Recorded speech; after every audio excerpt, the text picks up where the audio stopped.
इस कार्यक्रम के पुण्यार्चक हैं श्रीमती सविता हरीश कुमार जैन अजमेरा, श्रीमती निमिषा प्रियंक जैन अजमेरा, श्रीमती अंकिता मयंक जैन अजमेरा, श्री शुभम जी, श्रीमती आस्था जैन, आदेश तीर्थ विशुद्धि, चंद्रा स्वीट्स, अशोका गार्डन, भोपाल।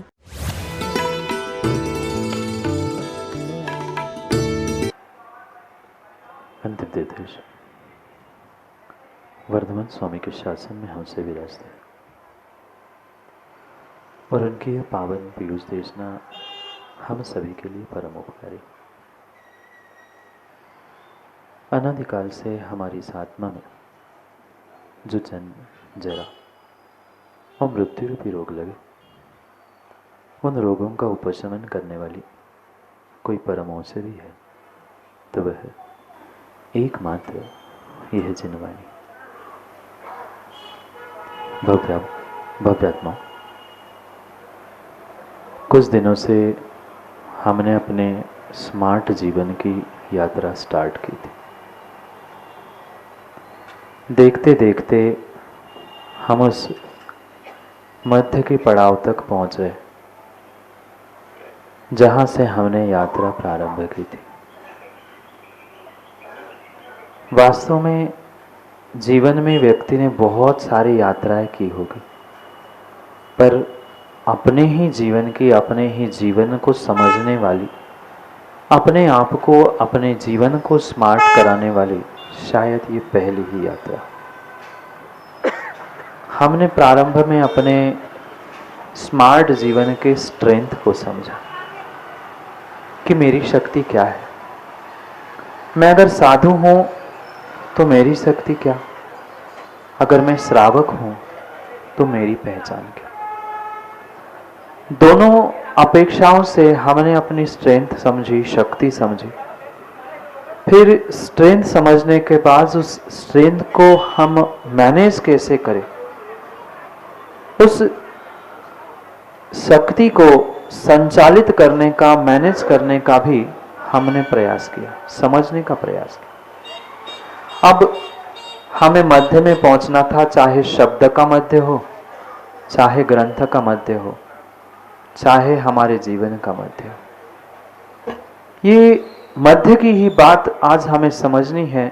शायद SMART, इस स्मार्ट को हमने समझने का पुरुषार्थ किया था। आज हम मध्य में पहुंचते हुए एक अटेंशन को समझना है। शक्ति समझ गए, शक्ति को किस प्रकार से मैनेज करना ये भी हम सीख रहे थे, पर उस शक्ति के प्रति, उस मैनेजमेंट के प्रति, अपने आप के प्रति अगर हमारा अटेंशन नहीं है, हमारी सावधानी नहीं है, तो मिली हुई शक्ति, मिला हुआ मैनेजमेंट वर्क भी हम सफलता से नहीं कर सकते। और इसीलिए मध्य में पहुंचते पहुंचते कुंद कुंद भगवान ने हमें पुनः पुनः अटेंशन, सावधान रहने की सूचना दी।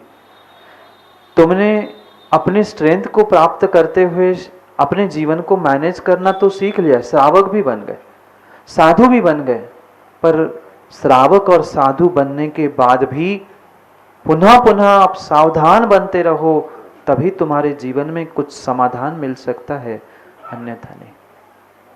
आज गाथा भी कुंद कुंद भगवान इस ग्रंथ की मध्य की कह रहे हैं। आज लगभग 3 महीने होने को है, लगभग 3 महीने होने को है, तब जाकर हम ग्रंथ के मध्य तक पहुँचे हैं। शब्द का भी मध्य और ग्रंथ का भी मध्य, और शायद जीवन का भी मध्य ही आया है। ये सोचे विचार करें कि जो कुछ हमारे पास है, उस शक्ति का अगर हमें अटेंशन नहीं है, उसका बोध नहीं है, उस शक्ति पर पुनः पुनः मेरी दृष्टि नहीं जा रही है, मैं कौन हूँ, मैं किस लिए ये कर रहा हूँ, इसकी सावधानी नहीं है, तो माँ आपकी दान पूजा करना, हे साधु तुम्हारी त्याग तपस्या करना किसी प्रकार से कार्यकारी हो ही नहीं सकती। इसलिए आज बहुत बहुत स्पष्ट करते हुए कठोर शब्दों में भगवान कुंद स्वामी साधु को समझा रहे हैं, तुम अटेंशन में रहना। थोड़े से भी तुम विश्राम स्थिति में हो गए तो फिर तुम जिसके लिए, जिस निर्वाण पद के लिए तुमने इतना बड़ा पुरुषार्थ, इतनी त्याग तपस्या की थी, वह तुम्हारा थोड़ा सा सावधानी, थोड़ी सी नजर हटी, पढ़ा होगा ना बोर्ड पे कई बार, नजर हटी और दुर्घटना घटी। बस तुम्हारी सावधानी घटी, तुम्हारी नजर हटी, तुम्हारा अटेंशन छूटा कि दुर्घटना घटी। ये पक्का है, ये पक्का है। चाहे आप श्रावक हो, चाहे आप साधु हो, तुम्हें प्रतिपल ये बोध होना चाहिए कि मैंने ये व्रत धारण किया, मैंने ये भेष धारण किया है, इसके पीछे का लक्ष्य क्या है, और उस लक्ष्य के प्रति सावधान होकर हमें अपने जीवन के उन समस्याओं के समाधान को प्राप्त करना।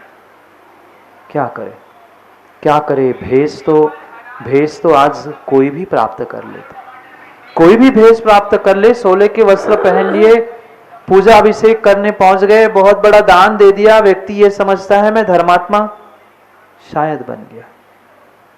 पर यहां सो कॉल्ड धर्मात्मा को नहीं समझा रहे, तथाकथित धर्मात्मा को नहीं, सच्चे धर्मात्मा को समझा रहे हैं। अगर तुम साधु भी बने हो तो ध्यान रखना, तुमने 5 महाव्रत, 5 समिति आदि का जो बहिरंग संकल्प धारण किया है, उसका भाव, उसके परिणाम, उसकी परिणति भी मेरे भीतर है कि नहीं, उसकी परीक्षा करने की आवश्यकता। और इसीलिए उस साधु को कह रहे हैं कि तुमने जो ये पुरुषार्थ किया है उसके विषय में हम ये सोचे, ये समझे कि हम ये किस लिए कर रहे हैं और हमारा ये सब कुछ करने के पीछे का अभिप्राय क्या है।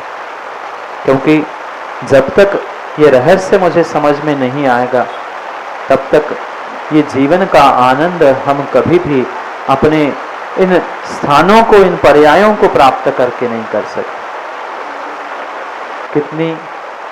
कितनी अद्भुत बात आज भगवान कुंद स्वामी कह रहे हैं। गाथा के माध्यम से तो करना ही है, पर पहले सत्यता को समझे कि ये साधु कौन है।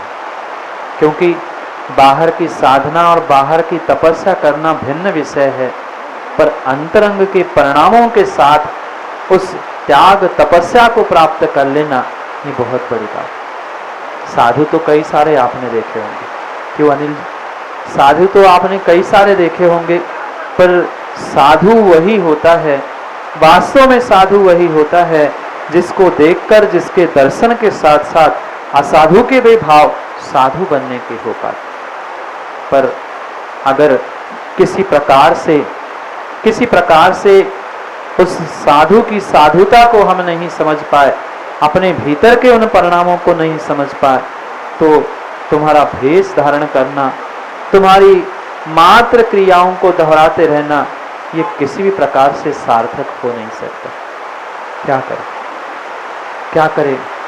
परीक्षा का समय तो तभी आता है मुखारिया जी, सब सहज चले तो मजा किस बात का। यही तो परीक्षा है कि कौन कितना ज्ञान पिपासु है और कौन कितना अपने उस शरीर की रक्षा के लिए साधना करते हैं। ये माताओं, आपकी आने वाले समय की परीक्षा है। सोच लेना। वह मौसम भी सोच रहा था कि जिनवाणी में तो भीगते भीगते बहुत समय हो गया, थोड़ा सा मैं भी पानी में भिगो दूं, इसलिए पानी भी बिना मौसम का बरस रहा है। क्या करे? सुबह महाराज भी प्रमोद जी कह रहे थे, उज्जैन का और मालवा के न मौसम का पता चलता है, न आदमियों का पता चलता है, कब गर्म हो जाए और कब ठंडे हो जाए कोई भरोसा नहीं। शायद ऐसा ही कुछ हो रहा होगा कि भावों की परिणति भी ऐसी है जीव की, और बाहर का मौसम भी शायद ऐसा ही हो। ये अद्भुत बात हमें समझनी है, जो कुंद भगवान हमें समझाना चाहते हैं कि ये जीवन की यात्रा है, और माँ यात्रा में विषमता ना हो तो मजा किस बात का। तो मजा किस बात का?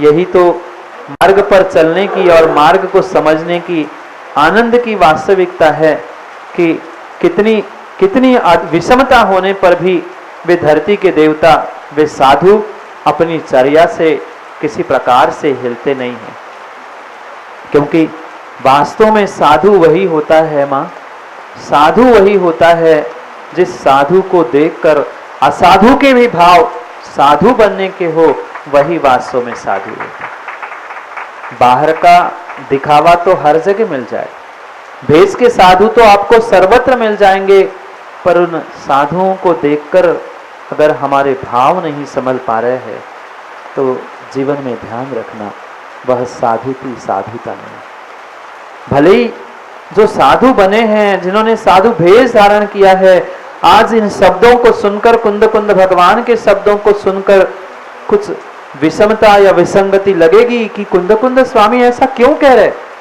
पर अगर सत्यता को देखा जाए तो समझ में आ सकता है कि कितनी विडंबना आज इस संसार में है भेष धारण करने। क्या करें, भेष धारण कर लिया धर्मात्मा का, पर धर्मात्मा बनने का अटेंशन, धर्मात्मा बनने की सावधानी मेरे भीतर नहीं है, तो किसी प्रकार से वह साधु साधु कहला ही नहीं सकता स्वादु के अलावा। ये गाथा के माध्यम से पहले आज हम समझने का प्रयास करते हैं कि कुंद कुंद भगवान क्या कहना चाहते हैं। भले ही ग्रंथ नहीं है, पर निर्ग्रंथों की वाणी को आप समझने का प्रयास करना। एक दो के हाथ में ग्रंथ है, आज पहले गाथा ही पढ़ते हैं, फिर हम विषय को समझने का प्रयास करते हैं। गाथा नंबर 88, 88 नंबर की गाथा को आज पढ़ना है। पहले गाथा पढ़ते हैं, फिर निवृत्त होकर उन निर्ग्रंथों की चर्चा निर्ग्रंथ मुख से सुनने का प्रयास करते। पढ़ते हैं 88 नंबर की गाथा को। मक्खी सिलम पढ़ी दो, मोदी जहां तह परिगहे पढ़ी दो, लोही मूढ़ो खवणो काय किले से सुवर्णाणी।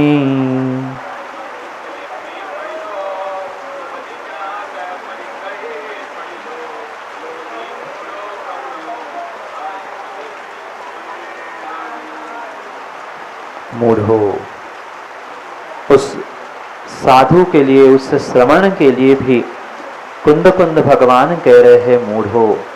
वह मूढ़ है जिसने मूढ़ तो मुड़ा लिया, जिसने मूढ़ तो मुड़ा लिया, भेष तो धारण कर लिया, पर अगर परिग्रह से दूर होने की भाव नहीं है, परिग्रह से दूर होने का पुरुषार्थ नहीं है, तो मात्र बहिरंग का पुरुषार्थ, बहिरंग का परिग्रह त्याग वह साधु को साधु बनाने के लिए नहीं, स्वादु बनाने के लिए ही निमित्त है।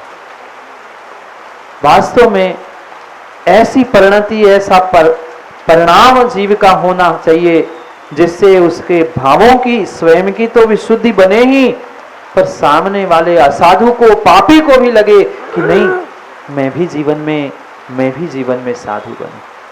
पर यह आज की समय की विडंबना कह दो, या जीवों की विचित्रता कह दो, भावों की विचित्रता कह दो, कि आज श्रावक हो या अन्य भेषधारी भी क्यों ना हो, वह पुनः पुनः उन्हीं परिग्रहों में ही पहुंचने का प्रयास करता।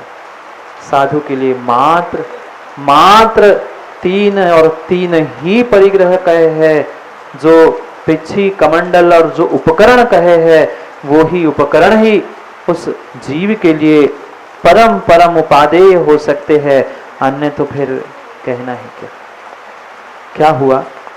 एक तपस्वी थे, बहुत चर्चा थी उसकी, साधु की, वह प्रसिद्ध साधु है, बहुत प्रशंसा पूरे देश में थी। और क्यों ना होती, उसने पूरा बहिरंग परिग्रह का त्याग किया था और भेष भी बिल्कुल दिगंबर का धारण किया था। भले ही वो दिगंबर मुनिराज नहीं बना था, पर बहुत सारे होते हैं, आप तो उज्जैन वाले बहुत अच्छे से जानते। परिग्रह से रहित होकर उसने खूब साधना की, पूरी प्रशंसा हुई, पर अब उम्र ढलती गई और कुछ समय बाद जैसे ही उम्र ढलती गई, उसने सोचा ठीक है, मैं तो साधना कर रहा था परिग्रह से रहित होकर, अब काम करते हैं, एक काम करते हैं कि अब उम्र ढल रही है, लोगों ने भी कहा कि ठीक है, इतने वर्ष तुमने साधना की और एक काम कर ले, एक काम कर लेना कि कम से कम अब उम्र ढल रही है, आप एक पुरुषार्थ कर लेना जिससे तुम्हारी भी और हमारे नगर में आप आ रहे हो तो हमारे यहाँ की परंपरा भी निभ जाएगी। वो साधु कहता है कैसी परंपरा? वो कहते हमारे यहाँ कोई ऐसे नंगे बाबा को पूछता नहीं है, आपको अगर नगर में आना है तो आपको कम से कम एक लंगोटी लगाकर आनी होगी। अब वो अकेला था, वो सोचता है चलो कोई बात नहीं है, अब इतने दिन हमने साधना की, अब नगर में जाना है तो बदलना पड़ेगा।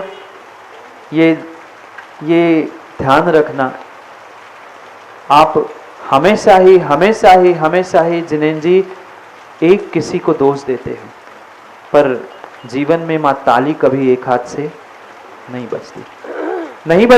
बचती। आज जितनी भी विडंबना हमारे सामने दिख रही है, चाहे हमारे धर्म का जो विभाजन हुआ कहां से हुआ? मात्र और मात्र सेठों की बातों में आने वाले, उन भक्तों के चक्कर में आने वाले साधुओं के कारण सेठों ने यही तो कह दिया, आप क्यों जा रहे हो? मेरे पास बहुत है, मैं 12 नहीं 24 वर्ष भी अकाल पड़ जाएगा तो भी मैं आपको भोजन आहार करा सकता हूं, आप छोड़ के मत जाना। 12,000 साधु और आचार्य महाराज ने निर्णय कर लिया था, वे तो चले गए, पर जो 12,000 बचे थे उन्होंने ही अपनी नई परंपरा, नई आमना और नई व्यवस्था प्रारंभ की। क्यों? क्योंकि बातों में आ गए। जो दूसरों की बातों में आता है, माताओं ध्यान रखना, जो कन खजूरे की बातों में आता है ना, वो कभी भी अपने जीवन का उत्थान कर ही नहीं सकता। भले ही उन्होंने अपने स्वार्थ के लिए कहा था, पर धर्म का तो क्या हुआ? वह साधु भी जो निर्वृत्त था वो भी बातों में आ गया, उसको भी लगा कि ठीक है, श्रावक कह रहा है, व्यवस्था तो उसको करना है, अब उसके घर में जाना है, उसके नगर में जाना है, तो उसकी बात तो मुझे मानना ही पड़ेगी। पर उसकी बात मानकर उसने एक लंगोटी लगाना प्रारंभ की, लंगोटी लगा ली। वह नगर में रहने लगा। कुछ दिन बीते, जिस स्थान में उसका निवास था, जिस कमरे में, जिस आश्रम में वो रुका था, अब उसने सोचा कि बाहर जाते समय मैं लंगोटी लगाता हूँ, कम से कम कमरे में तो साधना करूँ। जैसे यहाँ भी व्यवस्था प्रारंभ हुई थी, प्रारंभ में जो दिगंबर से अन्यत्र बने, यही थी व्यवस्था। मात्र भिक्षा मांगने के लिए वस्तुओं की व्यवस्था थी। क्रम से फिर पूरा 14 परिग्रह इकट्ठे हो गए। उसने भी सोचा कि कम से कम अंदर तो मैं साधना करूं। रात में सोते समय, साधना करते समय वो अपनी लंगोटी उतारकर खोटी पर टांग के रख लेता, ध्यान करता, सामायिक करता, साधना करता, विश्राम करता, और पुनः जैसी समय होता लोग आने का या बाहर जाने का, लंगोटी पहनकर और काम करता। एक दिन अचानक रात में वो सोया था और सुबह उठकर देखता है